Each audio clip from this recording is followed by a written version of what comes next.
Hi everyone, it's Leigh Goldstein, the Trading Director at 10 Minute Trades. I want to welcome you to the weekly Market Movers video preview. This is our trade room schedule as well as a look at all the events that we feel will move the futures markets in the upcoming week. Let's get started. All times are Eastern Time. Sunday at 9:30 there's an Australian retail sales report. We'll just be watching that, no trade room. Then at 9:45 p.m. on Sunday, there's the Caixin Manufacturing Report, Chinese news.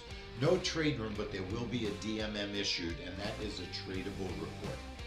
Monday at 2:30 in the morning, the Swiss CPI comes out. That will probably move the euro, no trade room, and that is not a DMM report. We're just watching it. Our first official trade room of the week is Monday at 9:30 for the ISM Manufacturing. It's also our stream of the week.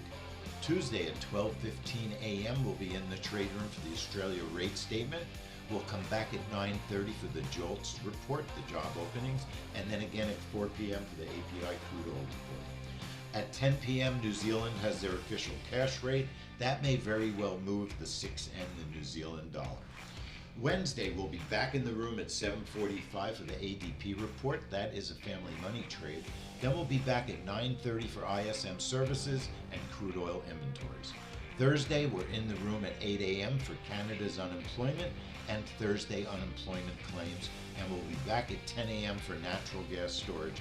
Our last event, because Friday is Good Friday, the markets are closed and they will still release the U.S. jobs report, but we can't trade it because the markets are closed. That is a shame, because that would have been a family money trade with bonds and oil. If by some miracle they decide to change that report and maybe release it Thursday, we'll let everybody know. But last year the same thing happened. It was on Easter Friday and we did miss the event. And that has not happened for many years. It's something new that they've been doing. So maybe they'll change it and we'll get that extra trade in. But if not, I hope everyone has a wonderful holiday, and Friday is Good Friday, markets closed. So I hope you enjoyed this video. That's our schedule for the week. I'll see everybody in the trade room. Leigh Goldstein signing out for 10 Minute Trades.